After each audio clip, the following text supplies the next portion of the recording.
Money Tabs, what's going on, brother? Bittersweet. Psycho, what's good, brother?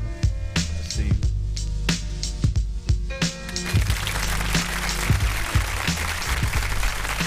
What's going on? What's going on? How's everybody doing? Welcome to another edition of No Negative Behavior. I got my guests in the building. We're going to start from the left. What's up? What's going on? What's your name? State your claim. Hi, my name is Shay. How you doing, Shay? I'm good. How are you? How's your day going so far? Everything is good. It's a beautiful day. Beautiful day. It's definitely a beautiful day. It's nice and warm outside. Absolutely. That's a fact, Jack. What's shaking turkey bacon? What's your name over here? Yo, my name is Rodney Skinner. Rodney Skinner in the building. What's going on, Rodney? What's up, bro? How you feeling? I'm good. Where you from, Rodney? Lower East Side, man. The Lower East Side is in the building. Let's go. Shout out to the Lower East Side, the Lower Deck.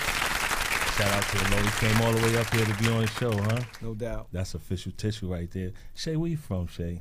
I'm from Yonkers. You put the mic a little closer now. Shay, don't start acting shy now, you know. I'm not shy. All right. Where you from, Shay? I'm from Yonkers. Why yo in the building? Why yo is in the building right now? What's going on? How's everybody doing? Like as you seen the promo for the show, we're going to be talking about the judicial system, right? You put the mic a little closer to you, Rodney, so we can speak. That's your claim right there. You know, you do a lot of advocating for parole reform. Prison reform and things of that nature. You have a lot of ideas and things of that nature. So give us a little bit of your, give us some insight about what you're into. Well, basically, now, you was with me in Easton, so Easton, what is that? Let them know, because people don't know what Easton is. Basically, it's Easton Correctional Facility is a prison within New York State. Right, in Napanoch, New York. Which also has a Braille program as well. Right. That's why I developed the idea to start implementing and creating reentry facilities at that time. It was about 15 years ago. Mm-hmm. And I came up with a plan to address people that spent 5, 10, 15, 25 years incarceration, because the recidivism rate is so high within the nation. Okay. There's no real plan or something established as an exit plan for people that's coming out. People don't understand the struggles that when someone is incarcerated, it's a negative environment. Right. And, time kind of stops for people while they're inside. Time don't stop when it's on the outside. And people don't understand the frustrations. But we have a lot of people in power that lack the understanding. And we have people that's, running around saying close prisons, close jails. Yeah, if we could do that, it would be all. Yeah, we definitely do that. It's not that simple, though. It took 400 years to stop slavery. We're not just going to close jails. Right. But instead of just being products of the prison system, we have to be a part of the rebuilding process. We have to change the mindset of people from the communities where we come from to understand, to address the overall problem has become our problem. So instead of being recipients of the system, let's be some people that come up with the solution to the problem. A solution to the problem. And what exactly is the problem? The problem is, people are constantly targeted, and people don't understand that we have laws of the land, and it's not that they're bad laws. Is that the laws are misused by prosecutors and even judges at sometimes, within the system. There's favors. If you don't have money, you fall victim to the criminal justice system. Right. So if you're not educated on the law, you're going to have to just go through the motions. And 9 out of 10 times, lawyers, we don't have money for lawyers and all that. And even we do, we still find ourselves. And you end up copping out. And exactly. You don't know what you copped out to, and you end up in a pickle, so to speak. Basically, that's the truth. Indeed, definitely. We know about that. And like a lot of times you see a lot of guys, for instance, Khalif Browder. Yes, he was just sitting up in the system for quite some time. For nothing. And you could get lost in the system, right or wrong. Absolutely. You could get lost. I know a lot of people that have been lost in the system. Don't have a court date and they're just sitting there. Especially, I've been around and it's sad to say that I've been in a numerous amount of correctional facilities, not just in New York but in the federal systems as well. And, in Terre Haute, Indiana, Lompoc, California, there's a bunch of Cubans in there that have been let go. If you've seen the movie Scarface, Remember when Castro, he let all the Cubans go? Exactly. A lot of them got locked up, right? And they're just detained. They can't send them back to Cuba. They don't have nowhere to send them. So they keep them in the prison system. They just keep them in the system. And these dudes been in the systems. They done, a lot of them have lost their mind, bro. It's like they don't have no rights. They don't have any rights. They don't have any rights. They don't know, what's going on. There's they nobody really speak advocating English for them. There's nobody advocating for them. Exactly. They're just lost in the system. That's very sad. There's a lot of people like that, and they don't deserve that type of treatment. Our prison system was premised on punishment, and it became rehabilitation. Mm-hmm. And the problem with the system now is that it's not as cost effective as it was believed to be years ago, and Right. there was no exit plan developed. There's no massive reentry in the United States of America. And when you say reentry, what does that mean? Reentry is where, like, work release. We don't have massive work release.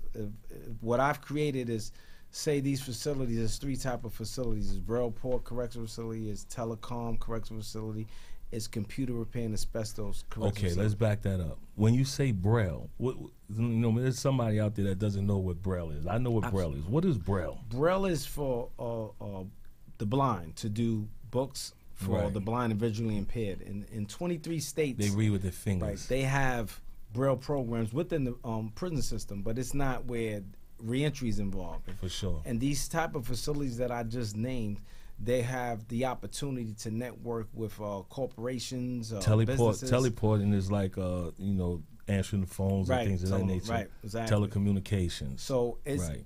at any facility that you design where you creating basically a center for people to reenter. It's also a form of the states also generating money, but you're also pushing people out effectively, and you'll be able to generate money. You're pushing out 1 million people every year to keep the prison system from going up to 3 million. Mm-hmm. So those 1 million people you pushing out, they giving them 3 years before they come back. Right. So Because they don't have any skills. They're not leaving with any skills. It's limited.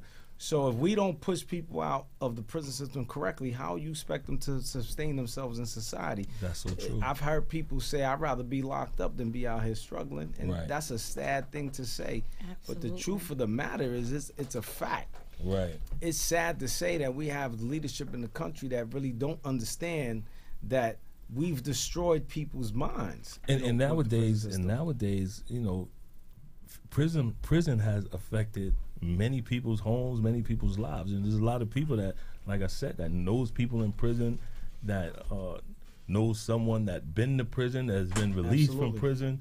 This is not uncommon, for someone in your family to go to prison nowadays, or to be in prison at this present moment. 90% of someone of color either knows somebody that was in prison, been in prison, For sure. or could relate to somebody being in prison. For sure. It's become a norm within our society. So true. In order to address it and change it, it has to come from us. We need a design plan, and people keep saying the system is broken. If something is broken, you have to repair it, fix it, or change it. So how do we replace something? We didn't create the laws of this land, and we didn't build the prisons. But if Right. we're going to stop being the products of it, then we have to find a way to effectively change the way people come out. Right. Because if you're going to correct how people go in, you have to correct how people are coming out too. The funny story is when, back right before I got released, I was in Otisville Correctional Facility. And I was participating in the John Jay Prisoner College Pipeline Program. I was in school and things of that nature. And I got elected to sit at a table with the commissioner at the time. We was having an event. And I was sitting at the commissioner, the president of John Jay, and my friend Bianca, and we was all sitting there. And the commissioner asked me, he said, he said, how do you like school? What's going on with school? I said, I love school. He said, really? He said, what is it doing for you? I said, well, first of all, it's giving me a chance to, open my mind up to new things and be in a circle of people that's all trying to learn. And secondly, it sure as hell beats the hell out of learning how to fix 13-inch black and white TVs. And he was like, the president of John Jay was like, what does he mean by that? So he had to explain that they were teaching prisoners how to fix 13-inch black and white TVs That don't as exist. a vocational trade. Wow. What the hell who's gonna come out here and try to fix it? Right. Where are you gonna find a 13-inch black and white Crazy. TV at? Don't even make them no They more. don't even make them. So, and they're teaching that in the prisons. That was the vocational trade in prison. That's the stupid down effect. You see what I'm saying? And that's ridiculous. So he had the president of John Jay had a lot of questions for him after that. You know, that was my little, my little, you know, uppercut, my little uppercut punch. Let me hit him with a. That's what I took care of the commissioner. Took care of him with that. Because he stood on being an educator. Right. Before he was a commissioner. Exactly. Yeah. So, you know, that was he had to do some explaining about that. Very briefly, I want to introduce Shay, my guest Shay. What's up, Shay? What's going on with you, Shay? Not much. How are you? We're gonna come back. We're gonna come back to this, but I just want to introduce Shay into the segment because, you know, her story is very prevalent and you know it'll segue us into something else, right? Right? What's up, Shay? How you doing, man? I'm good. How are you? I'm fine. Thank you for having me. No question. You know, Shay introduced. You know, I was introduced to Shay, and she gave me a little bit of a story, but I'm not going to tell it. I'm gonna let Shay explain, you know, her experience with Department of Corrections. Back in 2016, like I said, I'm from Yonkers. Yonkers in the building. Yonkers is their judicial system has been known to be, you know, one-sided. absolutely. Yeah, for sure. We hate y'all, and I do that, you know, because, you know, I've been through the system in Yonkers, and I don't really like Yonkers judicial system. It's really corrupt. Really corrupt. Really corrupt system. Absolutely. Back in 2016, I was arrested for spanking my child on her hands with a belt for stealing. Wow. I went to Westchester County Jail for 14 days. Wait, they arrested you? Wait, all right, let's back it up. So you spanked your child, right? And what, you sent her to school, right? I sent her to school because, like I said, it was never any malice intentions when I spanked her on her hands. It was just becoming a habit for my daughter to steal. Right. So I disciplined her. Right. And I spanked her on her hands with a belt. Which is not uncommon. I used to get the belt. I used to get the belt on my hands, my pants back. pulled down, For all sure. of it, everything. Everything. Right. Right. But my daughter went to school, and I guess in the process of me spanking her on her hands, the belt must have hit her in her face. And I didn't know that. Because if I mean, people, to me, sometimes, you got to put two and two together. If I'm a mother that's abusing their child, I should already know how this plays out. You understand what I'm saying? Right. If I'm somebody who's abusing their child, do you think if I was purposely beating my child in the face with a belt, you think I'm going to send her to school? I would hope not. Absolutely not. I'm not going to send her to school. Now, my daughter had a little welt on her face. Okay. And I didn't know that. Otherwise, from the belt? From the belt. Right. Allegedly, right? From the belt. Okay. So I was at work. My cousin happened to call me, and she was like, CPS is in front of your building. Hi, whoever said hi to me. Now, you know, when from my experience getting a spanking, you know, I move around a lot. You know, if I'm getting hit with the belt, I'm going to move. Like, you know, the spanker, you might be trying to hit on the butt or something like that. And she's going to be trying to get away. Dodge she's going to wiggle. Yes. And she might get popped somewhere that, you know, I understand. Right. So my daughter, I guess, when she was moving, the belt must have hit her in the face. Right. I didn't know that. Okay. So I sent her to school, and my cousin happened to call me. I was at work. Right. My cousin calls me, and she's like, CPS and Yonkers Police is in front of your house. And I'm like, in front of my house? In For front what? of the house.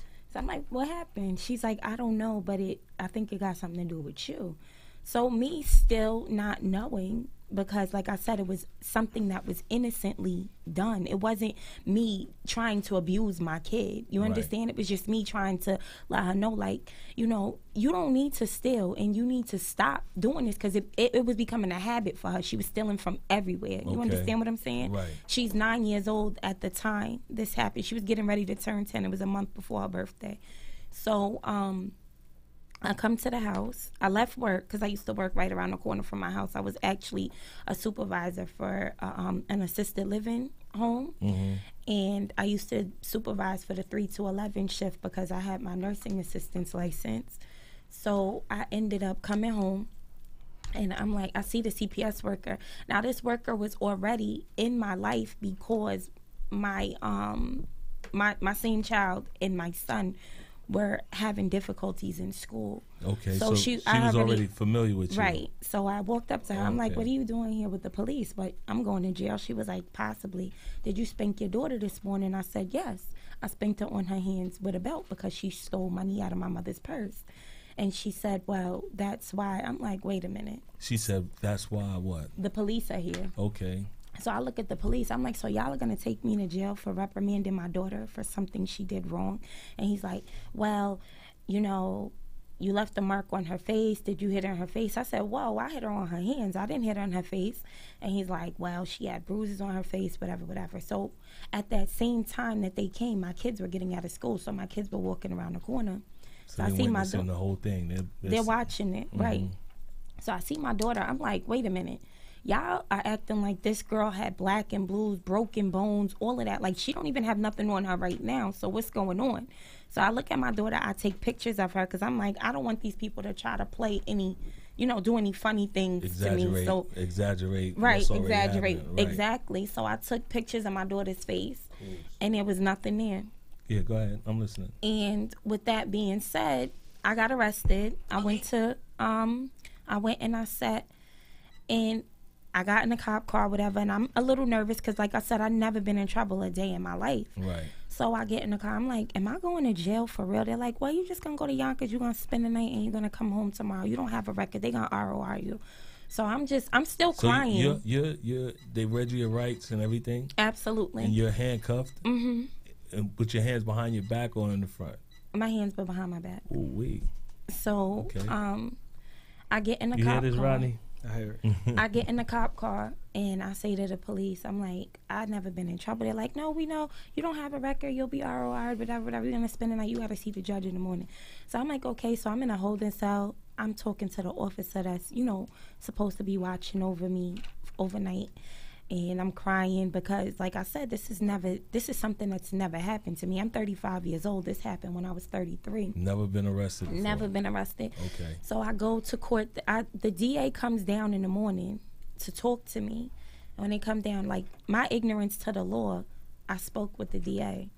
And I signed my statement. You have the right to remain silent. Anything Absolutely. You say can and will be used against you in the court of law. And I didn't know that. Was your attorney present when you spoke to the DA? No. Of course not.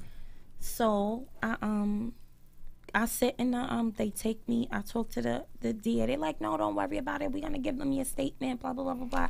We know you didn't mean to do it. the regular, making it seem like everything is gonna be okay. Right. So now I'm waiting to see the judge. I'm waiting for a while. I finally go out. The DA gives the judge a totally different story. Now, when I hear the story, it's only me and my brother in the courtroom now because everybody's left. Everybody done either went back to the jail, whatever. So it's just me and my brother. So when I come out, my brother has his head down and he's like, and I'm looking at him. So I'm a little nervous because I'm like, maybe somebody said something to him already. So I get there and the DA tells the judge, oh, this mother said she purposely beat her child in the face with the belt buckle. Wow. So I'm looking at my lawyer. With I'm like, a belt buckle. Right. My daughter is my color. Right. She had nothing on her by the time I saw her, not even a scratch. You understand? So I'm looking at my lawyer. I'm like, tell them to pull out my statement. I didn't say that. My lawyer's like, hold on. So the DA was asking for my bail to be set at 100-something thousand. Jeez. And the judge says no bail. I'm remanding her to Westchester County Jail with no bail. So I go to jail with no bail. Mind you, I have no criminal record whatsoever. So now I'm crying hysterically because I'm like, I'm going to jail. Like, I look at my lawyer And I look at my brother, and my brother, he's looking like, what's going on? You're starting to panic at this point. Right. And I'm saying to the judge, I'm like, are you serious? Like, why are you doing this to me? Like, I didn't do anything. Even my lawyer, she's like, Judge, this lady has no past. Like, why are you doing this to her? And he's like, don't you argue with me. I wish I knew. Suck! I wish I knew who that judge's name was. Because to this day, like, I like, he doesn't understand what he's done to myself, my kids, my family. Like, it's a whole trickle down effect when stuff like this goes on in your life. Right. And it doesn't only affect you, it's affected my children in so many different ways. So basically, I've lost everything from 2016. So wait, so at that point you're going to jail, so there's nothing to stop this. You're going to jail, so they sent you to jail. And how long did you stay? 14 days. Wow. 14 My days. lawyer ends up getting me a bail hearing, and I go to White Plains, to the county courthouse. And the judge, when I walked in the courtroom, the judge looked like he was like so puzzled. So he looks at the DA, he looks at me, he looks at my lawyer. He's like, you all mean to tell me, why is she here? And the DA proceeds to talk, and he's like, wait a minute, how bad was this child's bruising? Nobody had pictures, though. Nobody presented a picture, nothing. So he's like, how bad was the child beat up? Because are you serious? Like, she's sitting in jail for 14 days with no bail, and this woman has absolutely no criminal record, and she's 33 years old. You gotta be kidding me. Wait, we have a call on the phone? All right, you want to take the call? We're gonna take a call real quick. Caller, what's your name? My name is Nicole. How you doing, Nicole? What's going on? I'm doing all right. How you feeling today? I'm all right. I got a question for Shay. Okay. The question is, I have a little bit of experience with CPS, and typically they do a full investigation prior to arresting someone. Did you have some sort of history with them for neglect or abuse? Because I've never seen anyone just get taken to jail on the spot for just spanking their child. The thing is, have I had CPS calls? Absolutely. People use CPS as a way of revenge at times. I've never been founded for anything. Okay. Absolutely nothing. Any call that CPS has got on me, I've never been founded for anything. Right. And things. Well, you did say that the CPS, the worker, she knew you, right? She knew me previously from years ago. She had me, and there was a claim made against me. But like I said, it's unfortunate that people use CPS as a way of revenge, right? Because that's what has happened to me for a very long time. I've been a mother since I was 17. My oldest child is 17 years old. This happened back in 2016. Now, like I said, I don't know, I can't tell you about anybody else's experience, but I can tell you about mine. I feel like what it was with this CPS worker, and like I stated when I spoke with Dice previously previous to me coming on here, I told him I had a funky attitude, right? And I wasn't feeling CPS. So anytime CPS came into my life, like I said, when this young lady came into my life and she was working on my case, myself and her, we were always butting heads. So y'all would clash. Absolutely. From my experience with CPS, and I don't really have experience with CPS, but from the stories, that I've heard, that no one likes CPS to come to their home. Absolutely. And people automatically get defensive. Right. If you're accused of some type of neglect or abuse or something like that, and you feel that it's exaggerated, and CPS has to investigate, and they have to come inside, and they have to speak to the kid, and they have to come into your house. It's very invasive. It can be. I can see that. But the crazy thing about it is, anybody can make a statement. against somebody. But you have to be proven guilty, regardless of if I had 75 to 100 CPS cases. If all of them were never founded, you can't use that against me. That doesn't even stand up in a court of law if nothing was ever founded. Shay, did you have any open CPS cases at the time? I had an open CPS case at the time, but it was never for abuse. It was because my children were misbehaving. My two younger ones, my daughter, the person the incident happened with, the child the incident happened with, and my son. My son and my daughter were acting out in school, period. Like, they were just acting up. Like, they were not doing what they were supposed to do. They were acting out. So I caught a CPS case because of that. I never caught a CPS case because my kids were beaten. But you got to put two and two together. If you really doing your homework when you're a CPS worker, you're supposed to be doing all types of background checks on these parents. Now, if I was abusing my children, if I was one of those mothers, you would see doctors' records. The schools would have already known something was going on within the home. Absolutely. So, that's why I had the question for you. So, because typically they do all of that before taking somebody into custody. CPS has walked into my house and turned around and told me they were closing my case because they seen how I lived and how I was with my children. Because the charge was unfounded. Absolutely. But you know how many times I've had a CPS case and the allegations were so bogus that CPS then came to my house and been like, I don't even believe that, Ms. Garrett. How many times have you had that? I can't even count on two hands, 8 feet. So people just calling CPS on you. Absolutely. I mean, schools have done it because of like I said, with my children, that was the first time a school did it. You understand? You ever seen that before? With the school? Yes. Well, just the CPS, these type of CPS now cases. with the incidents that children was abused in the schools and people didn't report it, a lot of places they started getting scrutiny on not following up on certain cases. But that's why we really can't bash all the no, you can't. CPS workers because they have a job to do. But there's a protocol and there's a proper way to do it. Because if you see repeated allegations against somebody, you don't see what's being said, then you can know that somebody's just doing it to be doing it, or absolutely because there's an act out of the children. Then the school say, well, maybe it's something within the home, and then they call in to inquire about it. But the situation that she's in, it sounds like there's a railroad job. And, well, she was locked up for 14 days. I mean, I have a question. Did you sign the statement that I wrote to the DA? Absolutely. You signed a statement.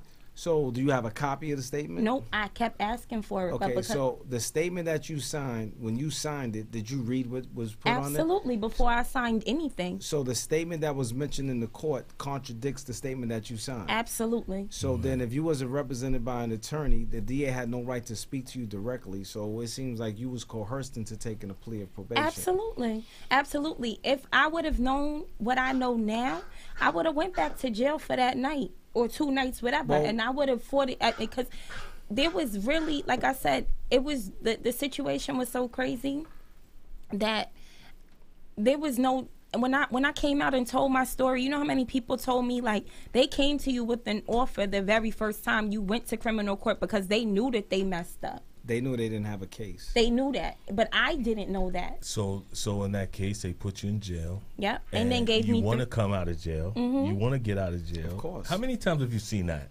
The person doesn't either they don't want to go to jail or think they're not going to go to jail if they sign a statement, or they're in jail and figure that they'll get out if they sign a statement. This happens all the time. First of all, from what I'm hearing, the sentence is all illegal. Just the mere fact that the DA spoke to her without representation and the statement's unfounded is actually challengeable, because the fact of the matter is that there's coercion there to take a plea, because here's a working person that's reprimanded her child. And, abuse is something that has to be looked into. But if you look into the particulars of the case and the judge that she spoke about that was like questioning the severity of it, well, where's the pictures? Where's the evidence? Right. You have somebody speaking or saying allegations. And one of the things that we have to look into as a people is that the prison system before you get to prison, there's the criminal justice system. Right. And this is what's destroying our communities and our homes. That people have to be knowledgeable that, don't look at because somebody else was in trouble, it don't affect you, because you find yourself in a situation, you don't know how to get out of it. That's right. You could be 2 baby steps away from being incarcerated. Exactly. Any one of us. Because anything can happen. Somebody could accuse you of something. I remember Facts. years ago, I was standing in a phone booth talking to my parole officer, and I got arrested for taking a purse. I ain't never took a purse in my life from nobody.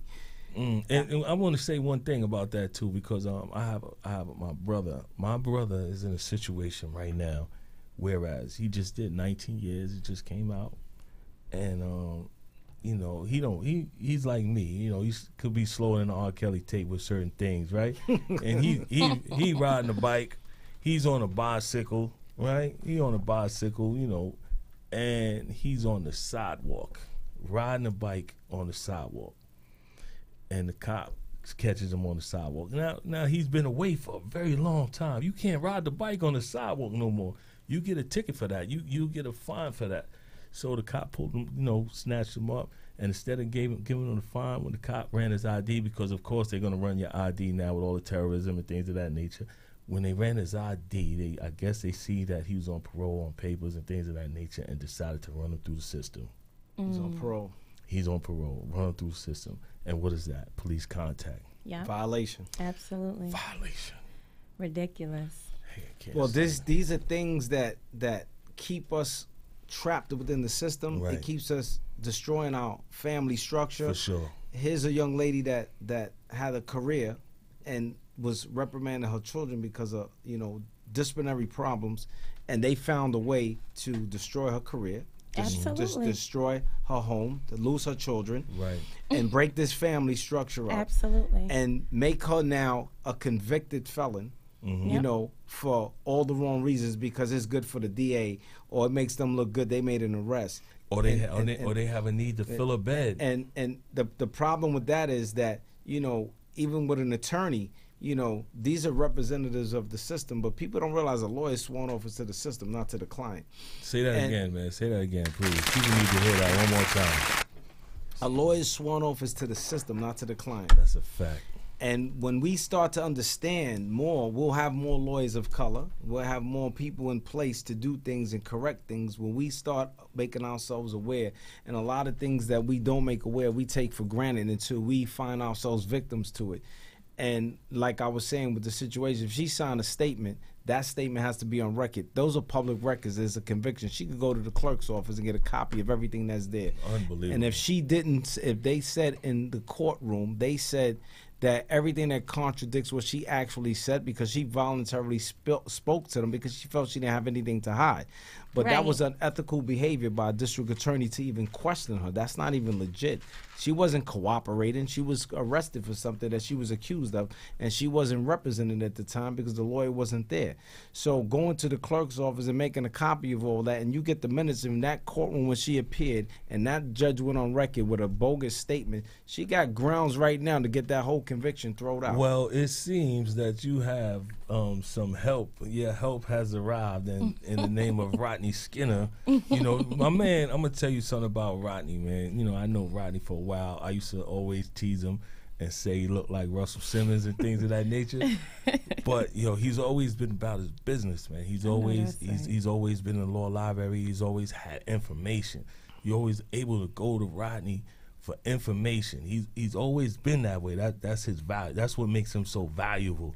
But that's what you should do. Yeah. When you sitting in them prison systems for all of that time, you have to be one step ahead of them. And I speak on that because I have a loved one, and it's actually my fiance that's in prison right now. Oh. And my fiance, they do a lot of funny stuff in those prisons. Mm-hmm. And me just dealing with what I've dealt with and knowing what I've known, it's made me want to get to know what are the guidelines, what are the laws, what can you all do and what can you not do. Right. Because people get a position, and I say that in regards to parole officers, probation officers, everybody has to follow a guideline, and once you're doing things outside of those guidelines, you're becoming wrong as well. And that's what I've seen. And I've had to make phone calls in regards to my fiance on several different occasions. in the prisons he's at. But they don't like for you to have knowledge, because knowledge means you're powerful, and they don't want you to have any type of power when you're incarcerated. They think that everybody's dumb. They think everybody doesn't, know anything. But when you're sitting in prison, you need to get in them law libraries and know your rights. Because if you know what you're talking about, nobody can just handle you any type of way. Right. And I learned that with my own situation, because had I had known what I know now, I wouldn't have taken that plea, and I wouldn't be doing 3 years probation. So you're on probation right now? For 3 years, until 2021. And cheese and rice. And then on top of that, this same CPS worker took my 7-year-old, he's 7 now, what person doesn't think a child is going to go to school and act out even more when they're used to their mother? Now, I've been taken from them. All right, go ahead, continue. I've been taken from my child. Now they give my child to my mother. But there was an incident that happened at my mother's job, and the school wanted my mother to leave and pick my son up because he was acting up. My mother had gone up to the school on several occasions to pick him up. Now, this is the Yonkers School District. They took to take my son out of to take my son home because he was acting up. My mother couldn't, because the vice president of her job's daughter was on her deathbed. She was in the hospital getting ready to pass. So my mother couldn't leave. So long story short, CPS takes my son from my mother and gives my son. Now, my mother's a working citizen. She's never been in trouble. Okay. She's had a good job my whole life. I'm 35 years old. My mother's 52. And my mother's never been in trouble. They give my son to his father, the same CPS worker that took my kids from me. And can I say her name? Hey, you can say whatever you want. Her name is Elaine Glover Payne. She works for Yonkers. Elaine Glover Payne. She takes my son because me and her I felt like it was personal.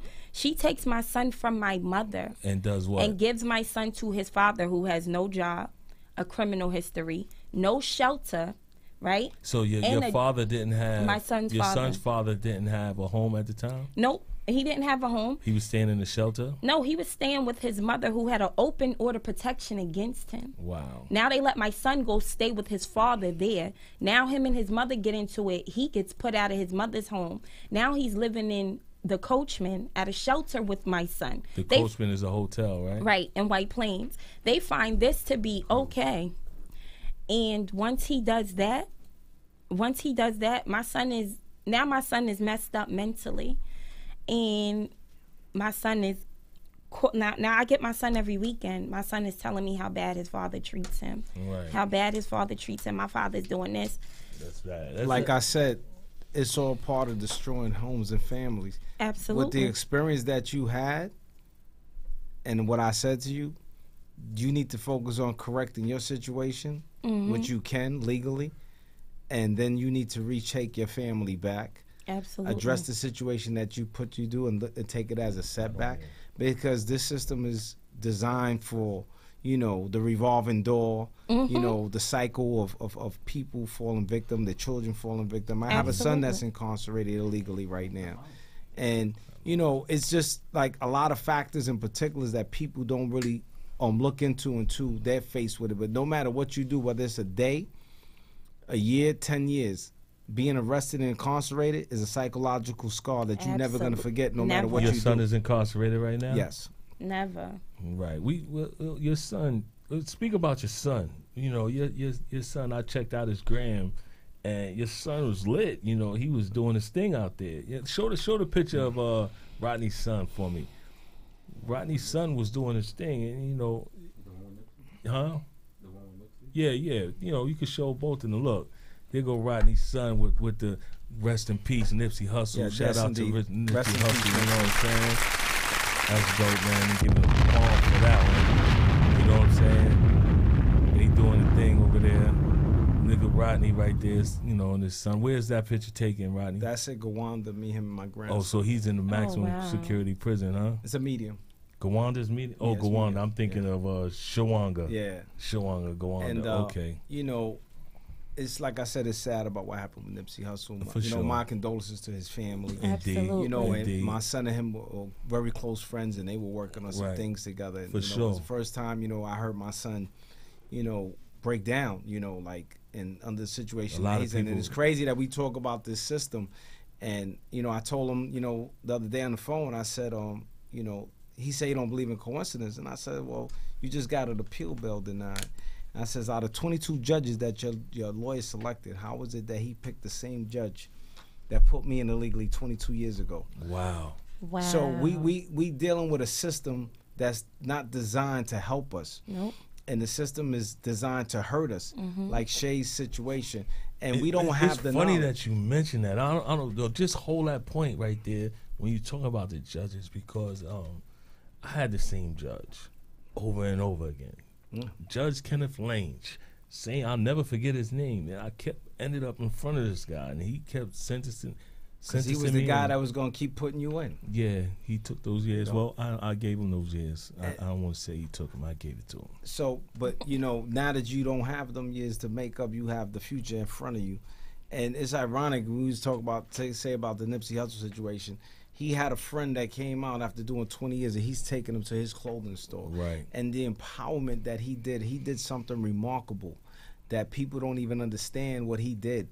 He took gang culture and he took the LAPD and he put something in place that we're not enemies. We got to coexist. Right. You got to do your job, but we got to live here. Right. And the problem that they were having, and he took his money and he started rebuilding his area. He put businesses, and he was going to do something real big in revitalization. Generational wealth. And it's unfortunate that even Minister Farrakhan is devastated behind this situation, as amongst so many people. And we don't look at the things that we really need to look at. And people, like even the rappers, they have to realize that they are the voices now. We don't have a civil rights movement. You know what I mean? Right. All these people that proclaim to be... My lawyer was Al Sharpton's lawyer, Michael Hardy. He got me 101 years. I'm a ghost. I shouldn't even be here. Mm-hmm. You've been with me, Dice, so you know what I did, I dedicated myself to. Sure. And when I was with you and I would tease you, Dice would go work out. He's big brolic dude, but he had a folder with him every time he came out. He's the only dude I know that came to work out. I had a folder with him because he said, "Yo, these some plans I'm working on when I get out." But he kept his mind nourished to do that. When I get outside, I'm not coming back this time. I'm going to do the right thing.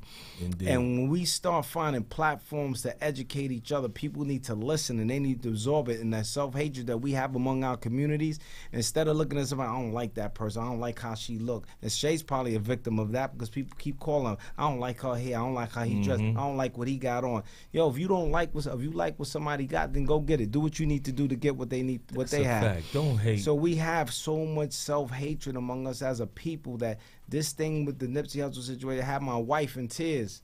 I never seen the guy. She didn't even know him. For me, I wish that I would have met him. I felt like he was my son. Right. That that situation affected the world pretty much. But you know what's interesting? He's helping somebody come out that didn't have, and part of what I'm doing is to make sure that people have what they had before, and they don't have to depend on anybody. This thing that I've created or is projecting is a $500 billion national prison reform and urban renewal project to put affordable housing as well. You're talking about 1.3 million jobs each state. Mm-hmm. Something like this has never been done. But we as a people, we have the means to demand to do something different. Absolutely. We can't keep speaking about what people should do. Right. If we have the knowledge, we have people that's wealthy, we have people of color that's doing things, come together. Don't leave and just forget. It's unfortunate that he wouldn't leave his hood. He wouldn't leave nobody behind because he felt that he was part of the struggle. And, why let his death be in vain? They're having this funeral in the Staples Center where they had Michael Jackson's funeral. And you got a young man that his death should be something that opened the eyes of many. If you heard his grandmother speak, she's praying for the guy that did it, that he find God. Yeah, you know the guy's name was Shitty too. You can't really expect much for a guy that called himself Shitty. No, you know what I'm saying? Shitty cuz, man. And even in it speaks for itself. Even in Nipsey's death, his death is even impactful. It's still working his legacy. His death Even in his death, is he's bringing people together. They're marching all over California. They're doing all over. Everywhere. Candlelights all over the place. And even for that one moment, you know, people are coming together. And you know, and they're celebrating his life. We need to not have a moment. Right. We need to have an opportunity for change. So embrace the situation and not make it just for that day or that week or that month. Right. Make it for a lifetime. Indeed. Incorporate the change. Start teaching. We don't have to keep being products of the system. Right. With a son of the system, I'm not going to let my grandson be a part of this system. You better not. You know? You got the knowledge. Working on ways to get my son out of the system. This kid was successful in music. This kid was managing artists. This kid was rapping. This kid had a successful clothing What's your son line. Graham again? Shout out his Graham so people. I don't know the Graham, but I know it's I know what it is. Wait, I'll find it for you right now. It's right here. Go ahead, keep talking. I'll tell you his. So Graham you know, we need to use what we have right now. And my son actually did a song years ago when he said Pops did 18 in a hole. Don't even know how to use a cell phone. I thought it was a diss. You know, I was upset, but it was the truth. Right. I didn't know how to use a cell phone. I had 2 phones and I barely could work them. You know, so we have social media and we have all the means to and make change. You look at Egypt. You know, they had Facebook and cell phones and cell phones and they overthrew their own government. Right. From a dictator by using Facebook and cell phones in a third world country. Bad habits. So in America, we got habits. all these. That's his. I do what the I do what the fuck I want. Yeah, that's his. Yeah, that's the name of his Graham.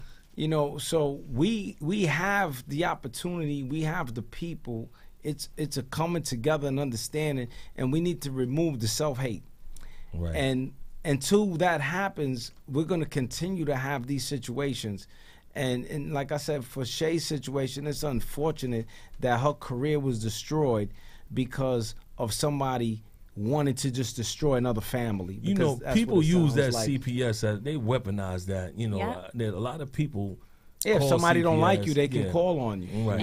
And that's been a lot of what has happened to me. And I mean, why are they hating on you so much, Shay? I don't know. I mean, people are miserable. People are miserable. Misery loves company. Absolutely. I mean, I don't know, but like I said, it's been done to me so many times. You got a lot of money, Shay? No. I mean, what is Absolutely it? not. What's going on? I don't know. Maybe it's because I carry myself with confidence. You understand? And you should continue to. And I always will, because at the end of the day, that's what I've always been taught. And I have children, and I don't know. I guess I just made it look too good because my kids was always well kept. And that's also another reason. Right. Your own independence. That's exactly. But what it is I don't come from, like, I come from a decent, you know, upbringing. Like, my mother worked hard. You understand? That's what I watched my mother do. I watched my mother keep me and my brother kept us very. And you passed it on. And I passed it on. So that's just what it was. But it was never me. I don't think I'm better than anybody. You understand what I'm saying? I don't care. Anybody and everybody deserves respect. A bum on the street deserves respect. Nobody.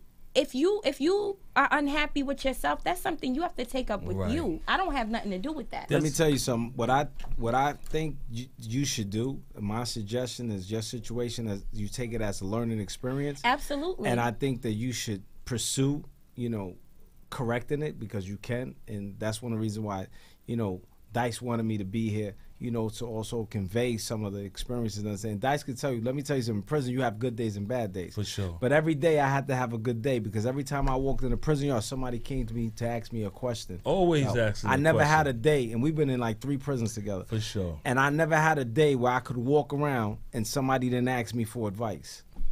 And I might have a bad day, but I didn't push it off onto someone else. It's like being professional. I still it's extended like myself. Professional. So what I'm saying to you is the knowledge that I have, I'm going to pass it on to you and point you in the direction to get your situation back the way it's supposed to be, because they don't expect people to come back at things. Absolutely. And one of the things, my son gave me some paperwork on his case. In 10 minutes, I found out that the charge that they used for the probable cause was a charge that was fabricated. He's not even supposed to be in prison. Wow.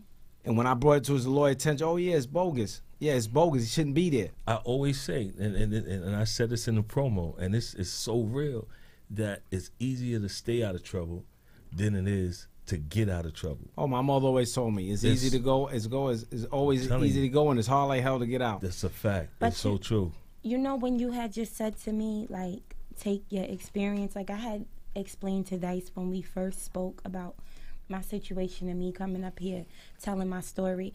I'm not telling my story because I want sympathy or any of that, because at the end of the day, everything that I went through has made me stronger. It made me wiser, and it made me appreciate life a whole lot more. It humbled me. You understand what I'm saying? Right. At one point in time when the situation first happened, I was angry. I was so angry. I wouldn't cooperate with anybody. I mean, talking about probation, CPS. I didn't want to hear nothing from nobody because y'all took my kids. Which is to be expected. So I was angry. But once I was able to use my intelligence over my emotions, I put myself in a better space, and I said, you know what, I'm going to take my story and take what I have, what happened to me, and I'm going to speak on it, and I'm going to speak to whoever's going to listen. Even if you don't listen, you're going to hear my story, because I'm quite sure somebody else out there that's probably gone through what I've gone through, and maybe if not worse, and they don't want to speak on it. But we have to start speaking on these things, because these people can't keep getting away with doing these things. And if we just sit back and talk about it amongst each other, nothing's going to happen. That's well, very you true. know, and I provided a platform to talk about this. Absolutely. And, I appreciate and I also, that. you know, there's right now, I want to take some callers. If anybody want to call in and ask a question, you know, I have Rodney Skinner here, and I have Real Talk with Shay here, you know, or give some advice to either Rodney or Shay. You know, it's time to call now. The number's right above me. You can look at the screen. And if you're on Instagram watching, the number is 718-705-4959 or 914-968-6499.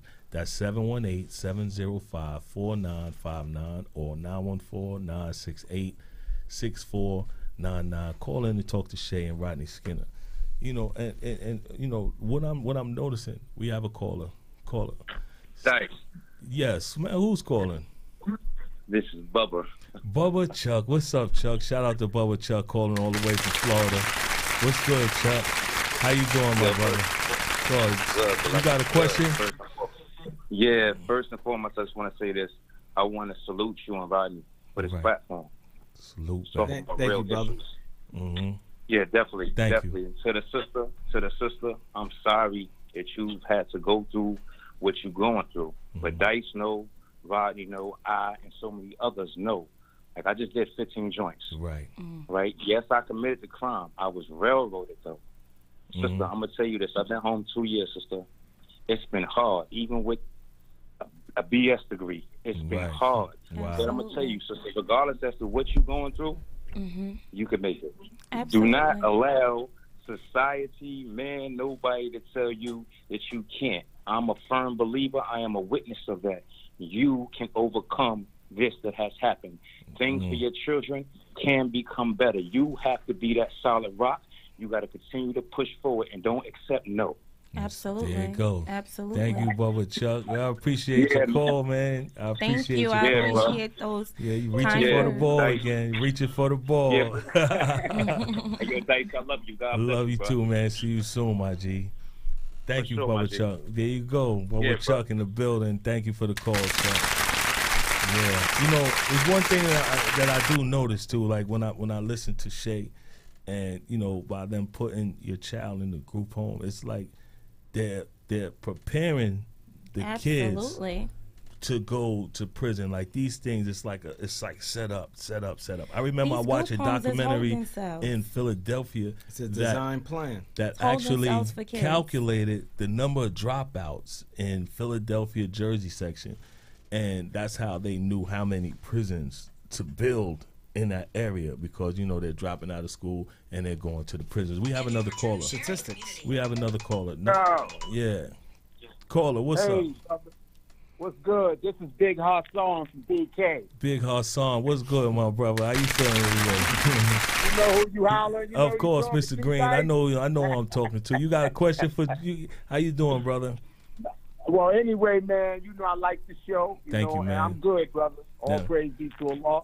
Indeed. I just wanted to send you and the guests, a shout out.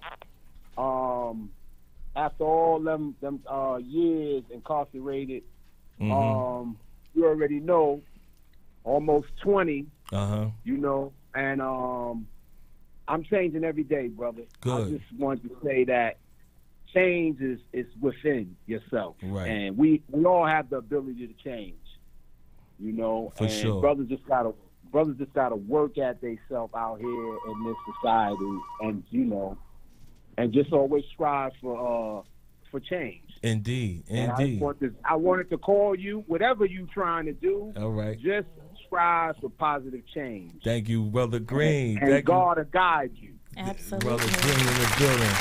Appreciate your That's call, all I homie. wanted to say, man. I love you, man. Love you too, and man. Shout out, man. Peace Brooklyn in the to you. building. Appreciate the call, brother. That's a fact. We got another caller on the line. Who's on the line? Who's calling? This is Drew, bro. What's up? What's shaking, Turkey Bacon? How you doing, Drew? All right, man. All right. All right. You got a question for Shay or Rodney? You know what? Honestly, I just came on the show, man.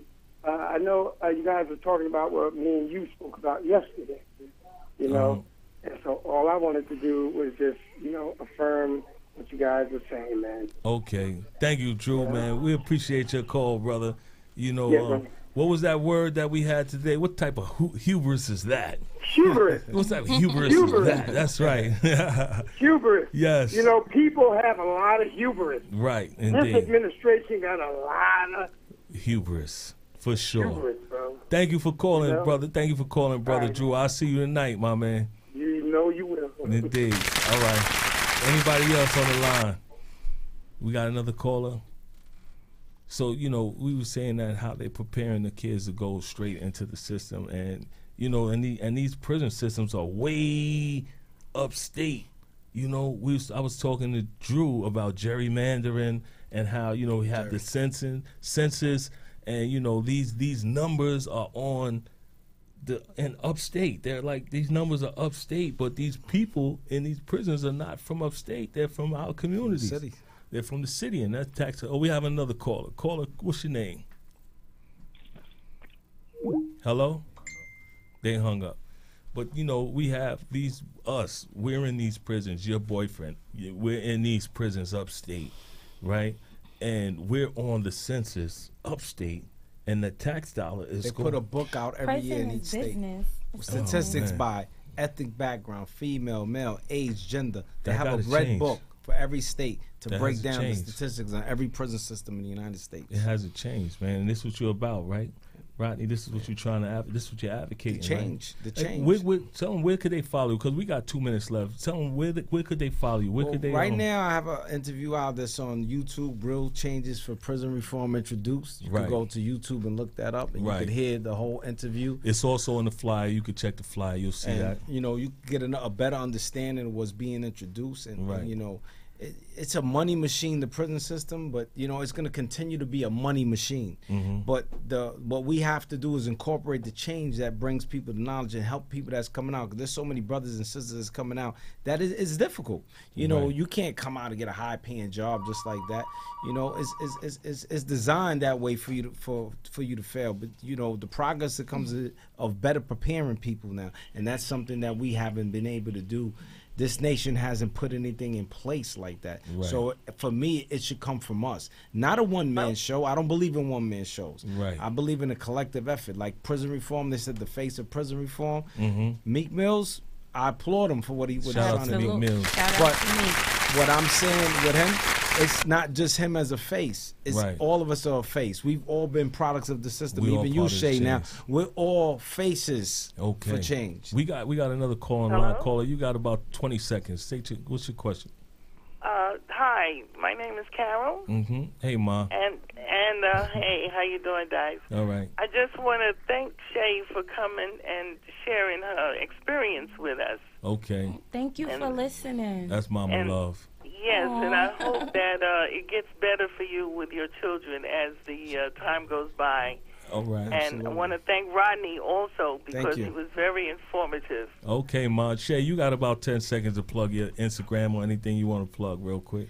Oh, my Instagram is Mrs. Smitty2. Mrs. Smitty2. Mrs. Smitty2 on Instagram. That's my IG. I tell you, these hours go pretty fast. You know what I'm saying? We got about 10 seconds left.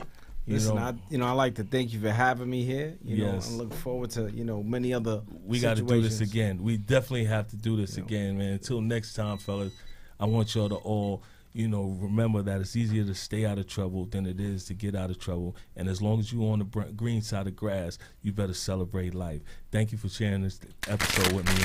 Another episode of No Negative Behavior in the building. Thank you. Thank you. My boy Cruz in the building.